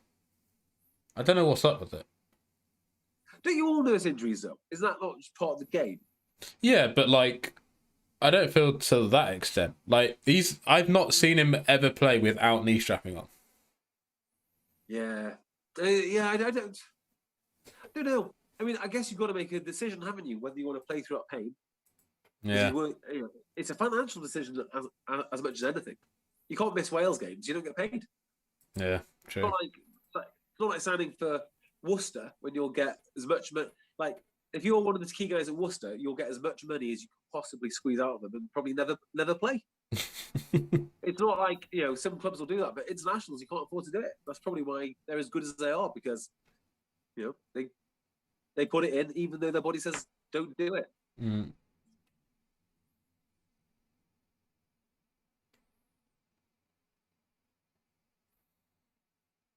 You seen the Harlequins boys walked from the Stoop to Twickenham? Yeah, I saw it when they were last in the final. It's cool. Yeah. Did Marlon not fly, though? No, but he's wearing a horrendous tracksuit. Are they on now, are they? Or they just put out pictures. BT just tweeted pictures of them walking. Yeah, I don't fancy Harlequin's chances at all today. That was sad. If you're going to build a team, the first 2 players you'd sign probably would be your 9 and your 10. And then if you couldn't get a really good tight head prop, you get a really good loose head prop. Well, they've got a really good tight head and a really good loose head. Mm. So you don't know, do you? You don't know. If we knew, we wouldn't play the game. Ben Smart says apparently Murrayfield have run out of beer. That's what we heard too. Yeah. So let's address that, shall we? So I don't believe that at all. I do not believe that one bit. Oh, here we go. Conspiracy theory number 1. Conspiracy theory number 1. Yeah, well, this is what they do now, right? Instead of saying you can't have beer because of X, Y, Z, they will go mental about this. Oh yeah, we've run out. Nothing we can do. And I've seen authorities do this before. So do you remember when Rangers got to the UEFA Cup final in Manchester? No. No. Well, I do. And, and I was in Manchester at the time, and all these Rangers fans had descended down. And, you know, for a lot of these guys, I'm not saying all of them, I'm not trying to colour in their character or make any judgments about them, but for a lot of these people, it would have been a big commitment to drive down, take the day off work, because it's a Thursday UEFA Cup final. It's probably one of the few times in their lifetime they're going to see their team play. So even though they've not got tickets to go to the stadium, they want to see their team play. Yeah. So they have a few beers around Manchester, because a lot of them can drive and share lifts. A load of them came, and then some council bod in the middle of the game decided this is not safe. This isn't safe. We can't have this. So they claimed that there was a power cut in the city centre on the big screen where the Rangers fans were watching it. But they're not stupid. They can see the man pulling the fucking cable out of the TV. Oh, my. So all of a sudden, all these bottles and cans go everywhere. And the idea was they were going to turn off the TV to make them get onto buses and drive them 20 minutes up the road when the game is on to the velodrome, so they could watch the game there. And I'm like, no, absolutely not. Turn the TV back on. So, I've seen these sort of cheap tricks where they claim something is happening and it's not occur before in sport. And I guarantee there is. So you're going on record. You're going on record as saying Murrayfield is fine. It has loads of beer available, but yeah, pretty much. And if it doesn't have loads of beer available, I guarantee that will be a deliberate decision. Because how could it not be? How could it not be? You've got 10,000. It's not like they're not professionals at serving beer in a sports ground. It's not the first time that this has occurred. Yeah. And it's what, 1/8 of the capacity, 1/7 of the capacity. They've run out of beer. Sure, you have. What, you didn't think they were going to drink? Yeah, okay.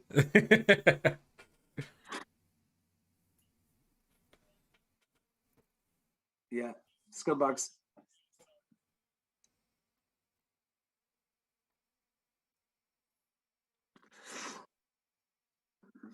Here we go. Comebacks on now. Nail this. Quick try. 17 points. Chasing 11. One more kick. They're in. Have you found this season tough in terms of just how much rugby you've got to play? Yes. Going from last year. It's mental. It's just like the lack of breaks. It's just it's crazy. You can imagine how hard it'd be as well if you've got to throw a Lions tour in it or a couple more internationals. You know, it's like one of those, like, when you, I don't know, how do you say this without sounding like a complete twat? But, like, when you get knocked out of Europe and it's like, the obviously there's a downside of, like, fuck, missed opportunity. Like when you... But then it's like, that is 2 weeks off. Exactly. Well, it's one of those things, isn't it? It's like when you throw the cup game at level 8 so you can go skiing in January. Exactly the same principle, mate. Don't think we've all not done it, just at different levels. Yeah. Nothing ever changes from top to bottom. It's the same mentality. I know. I mean, Europe's different, of course, because it's Europe. Does it matter if you're not in the Challenge Cup? I guess it matters if you're not in the Heineken. If you lose the first 2 games in the Heineken Cup, I guess the temptation is there then. Apparently, it costs the club £1 million not getting in What? Champions. I'm not sure about Champions Cup. I would be surprised if that's the case with the other cup, though, the Challenge Cup. But you're either in the Challenge or the champ, right? Yeah. Yeah. So apparently not. So us being in the Challenge and not in the Champion cost $1 million. Yeah. Sorry, I'm with you. What I thought you meant then is to play it. It costs the club. Oh, go on. Go on. Yeah. So actually play it. And the reason I thought you meant that is because I've heard directors of rugby moaning before about how much the Challenge Cup cost them to go abroad. They don't get any subsidies for the travel. No, right. And then they get a bad decision against them. They're like, well, why did we bother paying the money in the first place? We were better off staying at home. Japan are coming back into this. Here we go. We're going to have a try here. I'm telling you.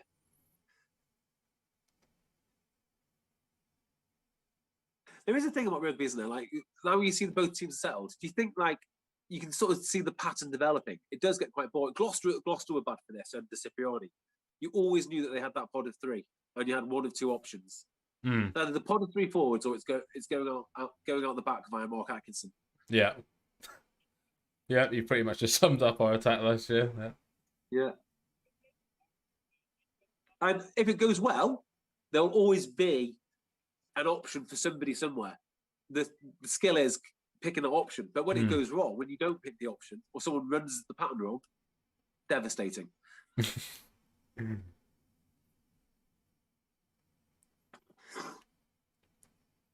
I reckon there's definitely a try for Japan.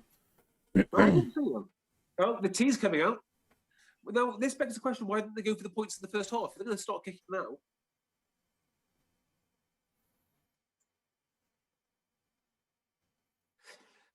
Maro Itoje. Do you know one of the crimes committed by what is his name? You'll know his name. Owner of Saracens, salary cap man. Nigel Ray. One of the crimes committed by Nigel Ray is he gave Maro Itoje £800,000. Yeah. Oh, is this for his image rights? Like some image rights, yeah. Some small portion of his image rights company? Yeah, 30% of his image rights. Yeah. So, now, people are like, oh, that's disgraceful, that's disgusting. He's overvalued Maro enormously. This week alone, Maro has had 3 different fashion shoots, one of which is with Ralph Lauren. If anything, Nigel Ray is absolutely screwed Maro. Because every time Maro is in front of the camera now, it's like, here you go, 30 quid, Mr. Ray, 30 quid. Over and over again. Mr. Ray has made an absolute fortune. If anything, they should have re-looked at that deal, worked out exactly how much Maro has lost from that image rights deal.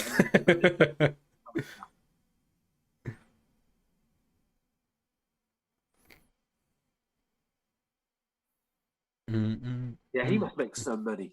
And do you know what as well? He only talks on his terms. So you never hear him on like other people's podcasts, or very rarely. He does a few media things. But he talks on his terms, so it's very hard to know what he thinks, what he says. He reminds me of like how Hollywood actors used to be, which is you never used to hear them talk, so they can keep that mystique up, and it just raises their value even more. Where's the fun in that, though? I don't know. I don't know what the fun is in raking in millions of quid.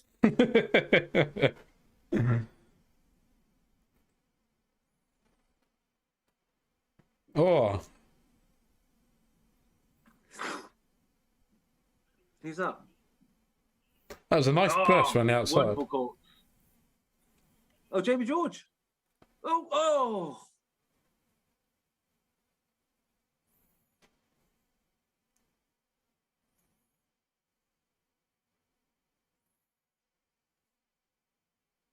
Oh, nice little phase of play.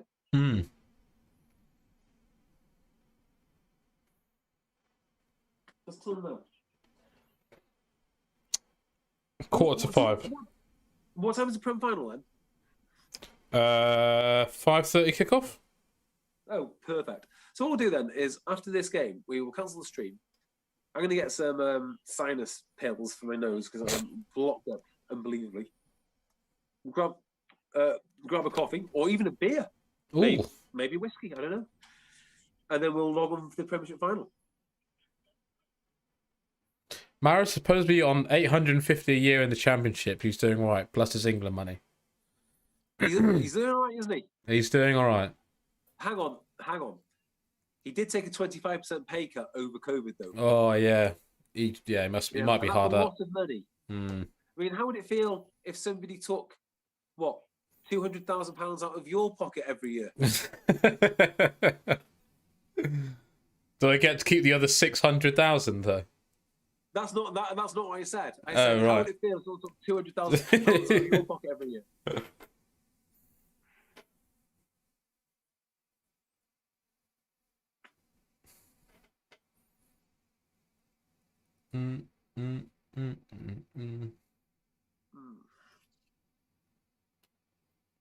So, of the three clubs you played for so far, yeah, which is the best? So, which is the best socially? Where have you enjoyed it most? I'm guessing it's Gloucester because you re-signed.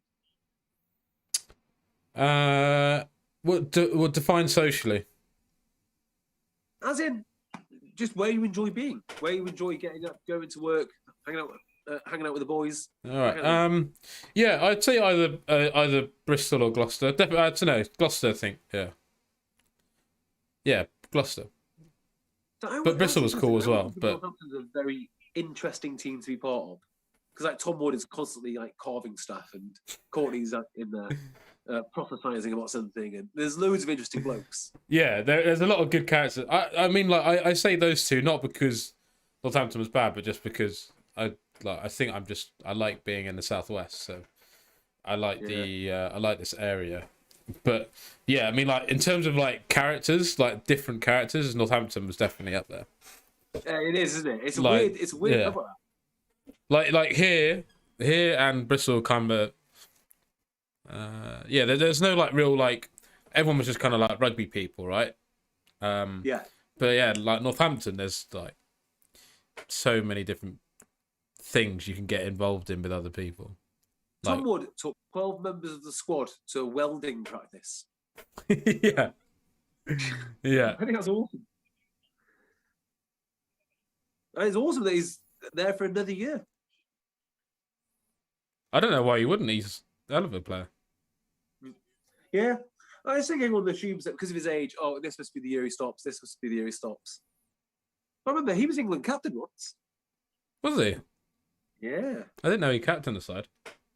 Yeah, he was awesome. Has it been hard to form good bonds with players because of COVID? Not necessarily hard to form good bonds, but like the way you would normally do it in terms of like socials and then kind of having an argument and settling your differences over a beer, that kind of thing is obviously missing. But like I mean, we've been together for. I suppose the thing with it is like we. Because we were in a bubble, right? So the only people we ever saw was each other, so you kind of form a bond in that way instead. But it's definitely different not having like a social at the beginning of the year, a social at the end of the year, that kind of thing. And also, I do think that you boys in rugby teams don't understand or don't appreciate how lucky you are because mid-COVID, when no one could see each other, you effectively could get together with all your mates and play the thing which we all love doing. Yeah. So I know it's still a job and whatnot, but that must have been pretty cool in of itself. And I think there's quite a lot. Don't it say there's a certain recognition that they were lucky to be able to do that?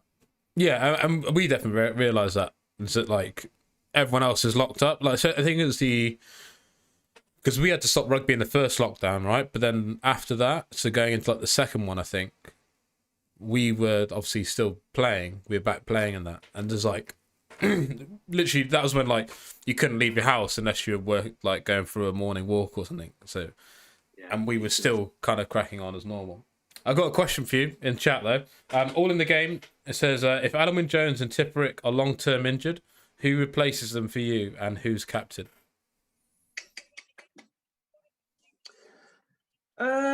for me, who would be the next cab off the rank for second row? I'd have to think about second row. I'd have to look at the options. For number 7, though, there's loads of options. I mean, you just look at the English boys to start with. And that's before you get to the lads like Jamie Ritchie or whoever they've got in Ireland. I don't think there's a problem for flanker. I think for second row, that is, I mean, maybe Launchbury, someone like that. Yeah. Anyone at Gloucester that you call up later? Give a quick call. He could be a wild card. He's actually honestly, he's been playing unreal this season. Do you know, this is not a joke, by the way. It never happened. But you could see a guy like that being of immense value on a tour. Yeah. Particularly in a tour. Mm. I guess it's, what do you want the guy to do? And again, that sounds sort of cynical. But, like, why did they pick James Haskell one year? Why did they pick Thompson? Not Steve Thompson. Matt Stevens. Like, there is a value to being a good being a good tourist and a good bloke. Yeah. Hang on. Give me 2 seconds. I've cut you off, mate. Johnny Gray or James Ryan for Alan Jones. Navidi for Tipper. Of course. Those would be the obvious ones. Yeah. Do you know the guy who I think's been superb this year? What's his name? Plays with Bristol. Dave Atwood. Big Dave Atwood. Yeah. I didn't think he... I knew he was just like... I don't know whether it's just because I watched him a bit more, but like before he was just like a kind of another second row, right? Just a normal Premiership second row. And then, well, that's how I saw him anyway. And then seeing... He's like a second row plus, like very good at what he did. Yeah. But then like seeing the stuff he's been doing for Bristol, he's just like... Yeah. Yeah, but who with that Bristol team? I mean, you've obviously got the flair players, who everyone knows and loves. But there's lads in there like Jake Woolmore and Joe Joyce and just these lads that are not renowned for their basketball skills. But you play in Bristol and you're expected to do that. You go in on Wednesdays, you do the extra skills. It used to be under Bruce Ray Horner. I don't know do you know what happened to Bruce Ray Horner? No. One day he was skills coach for Bristol. Next day he was coaching head coach of Clifton. Got no idea how that happened. All of the games said, and what about captain? Who do you make captain? Morrow. Do you? Yeah, I think I do. I think he's a very special player. Problem with Morrow, I don't know where I play him. Because I think if he plays number 6, he's the best number 6 on the planet. I also think he's probably one of the best number 5s or number 4s on the planet too. Mm. Completely unique talent. Courtney would be the guy that I make captain. Did you hear that Atwood is representing lads at disciplinary hearings as part of his law degree? Is he? Apparently so. Wow. Actually, do you know what? This is ringing a bell, actually. I'm sure we covered that on the podcast.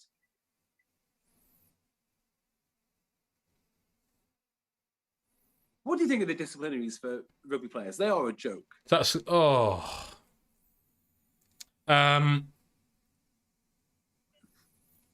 I think the whole thing, from what's considered a yellow card all the way up to bans needs a complete overhaul. I think it's an absolute load of shit. Do you think yellow cards are too easily given out? I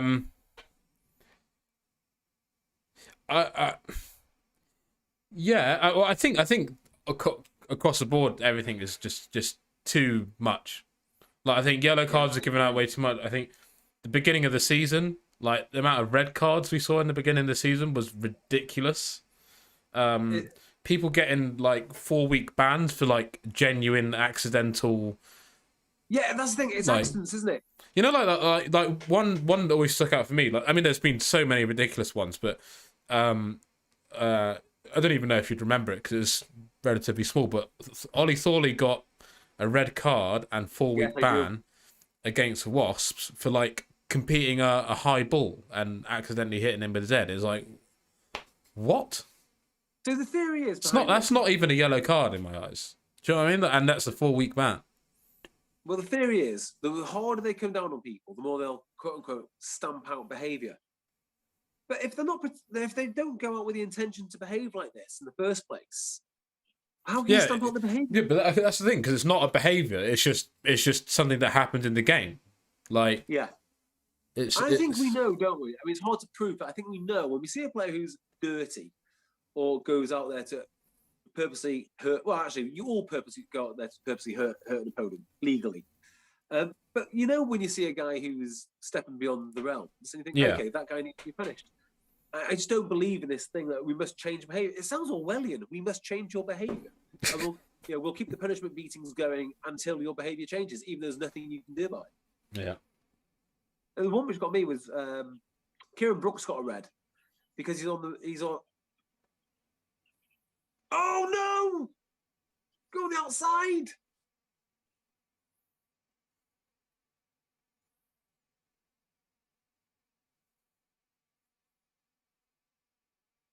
You got to Matsushima a bit? Yeah. He's lightning, isn't he? Yeah. Do you know who he plays as club rugby for? No idea. Claremont. Oh, really? Yeah. Their scouts know their business. That same week, Hepatima got only 3 weeks for a deliberate shoulder to the head. Says Muggins in chat. To me. Like, that's one which I can get on board with banning someone for. Mm. And then you've got, the Kieran Brooks one. He just couldn't change his level quick enough. I mean, you'll know. I mean, oh, that was the one against Leicester, right? Yeah. Yeah. That was just like a 2-man shot, and he can't dip that quick. And I don't know. Thomas Young should have more Wales caps than the VD. Question. Who? Thomas Young. Thomas Young should have more Wales caps than the VD. I think it very much depends, doesn't it, on what you want to do with your game. Thomas Young's an amazing player, but Navidi's a far better player than I ever gave him credit for. Mm. Like, he is just so strong. And it's because I don't watch any Welsh club rugby. But he's an incredibly strong guy. Here's a question from Ben Heath. Which player would you pick if you had to clone one player and have them play all positions at the same time? So you can have 15 of one player. Okay, that's an interesting one. I like that question. 15 Sinklers would be interesting. But your lineout's not going to be great. 15 Duan van der Merwers would probably get a job done. You love him, don't you? It's a weird obsession, isn't it? Yeah. But like 6'4", he's strong enough to lift the line out. He's probably strong enough to prop against. I mean, he's not going to do a great job against you, but I don't think you're going to go around him on the wing. Okay, here's one. Here's showing some rugby knowledge. Dane Coles. Is it Dane Coles? It is Dane Coles. Great show. Or Malcolm Marx's. Hooker's one of those positions where you can do whatever you want, really. Tell you who I love at hooker. He does not get nearly enough love. Is Tom Cruise at Wasps. Very, very small guy that plays like an absolute weapon. Great hands as well. Great engine. And he was playing for Stockport before I think Wasps picked him up, which is ace. Oh, why are you whinging, Ollie Price? Just pick the ball up. How about Matthew Bastaros? I think they play this game again, these same teams, and this is a lot closer. Japan have really grown into this. You know why they're playing Japan, right? Why is that? Well, it's my guess that it's a massive, massive market, and they'd like a tour there. So if this is a competitive game, that'd be well on the agenda. I'd say it's been pretty competitive. Yeah, it would be competitive enough for test match. You're not like fearing these guys, are you? No. 15 Kieran Reeds. Reasonable. Tell you a guy who I think is unbelievably intimidating. Jerome Kano. Yeah. So I've met Kieran Reid. Is he just retired, isn't he? Yeah. Kano, I think he has actually. I think his last game was last night. The final against La Rochelle. I met him in Chicago, and just an enormous. Do you know, like, so you read players' weights and size and go, yeah, big, not so big. but some guys are just big in the flesh. Yeah. Jerome Kano is big in the flesh. Who's the guy? What I can't even remember what team it is. We played a French team last year. Toulouse. Toulouse have got some like big Islander guy, who was Okay. So Toulouse have got Takiri, no Takiri, Takori, Joe Takori, someone like that. But he might have retired. I can't remember who it was. I So, just remember do you he remember was the a Maka massive brothers? bloke. Finau Maka. No.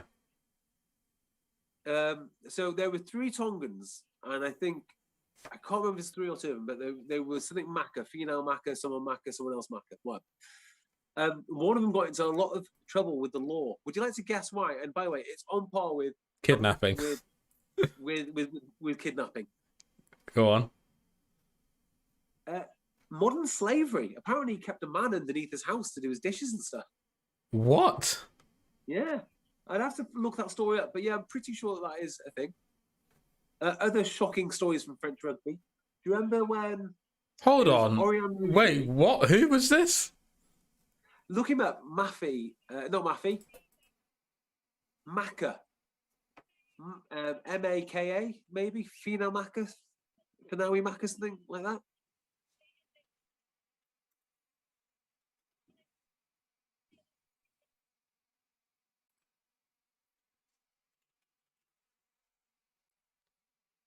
Oh my god.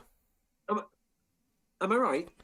Tongan rugby star Finau Maka shed tears of relief on Tuesday after he emerged from a French court with his name cleared of allegations that he had enslaved. Thank God it's cleared. Sorry, can you just expunge that? He was in court for that. He was in court for that. He was cleared of allegations that he had enslaved an illegal immigrant who lived and worked at his Toulouse home for 4 years. If I went to court, I guess all parties weren't happy with the arrangement. What? Do you want to know some more mad French stuff? Yes. I'm pretty sure Orion Rougerie, one of the big second rows I've got, and maybe 2 other guys, got severe machete injuries after an altercation in a French nightclub. I think they got jumped outside somewhere, and it was really serious. This is like, it's not a jokey thing. Yeah. And it wasn't like a big city. It was like it seems like it's like some provincial town. Jeez. Orion French rugby, Rougerie eh? machete should.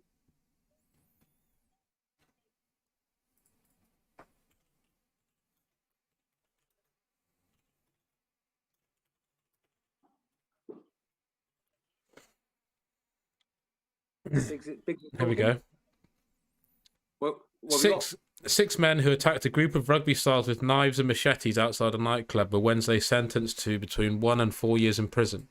Clement hooker Benjamin Kaiser and centre and skipper Rougerie suffered minor arm injuries, while lock forward Julien Pierre suffered the brunt of the attack with deep slashes to his hips.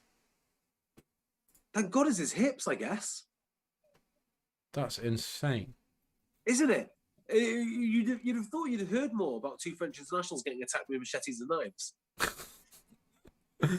That's actually nuts. What is going on in France? That was a few years ago in China. Hey, well, if you want real crazy stories, I'm just still stuck on this slavery one. The Tunisian guy, Monsef Debali, said he had been Finau's slave for 4 years, forced to live in a tiny brick hut at the bottom of the garden and be at his beck and call. Apart from one-off payment of €2,800 to his mother, Maka never made good on his promises to pay it. Bloody hell! Well, hang on. How many hours a day was he expected to work? Well, I guess all of them, right? It's a slave. Well, we need to work out the hours, right? And if we work out the hours, say it's like 2 hours a day with like 2 days off. We're not actually talking about a huge working week. We don't know how long £2,000 will last for, do we? before we jump to conclusion. That's accommodation. That's accommodation. I don't know. It could be a nice area. It could be like £600 a week, or as a small rent, it could be £1,000 a week rent. So he's in the money. I'm just saying that there are there's multiple factors involved here. This he was innocent after all. Was food included? Doesn't say if it was breakfast. No, and I'd be asking questions. Why was this not put on his P11D benefit in kind with the French tax authorities and all this? Good. So, yeah. Right, should we reconvene in half hour? Yeah, let's reconvene in 20 minutes. We've got 10 minutes of build up. I'll go and get my iPad. I'll sort out the things that we need to do, and we'll get into it. Lovely. Awesome. I'll see you in a bit. Right. Send me. What do I do? Send you a Zoom call when we're done? Yeah, and shut off the watch along link. Yes, we'll do. Roger. Right. Trust JB to rationalise slavery.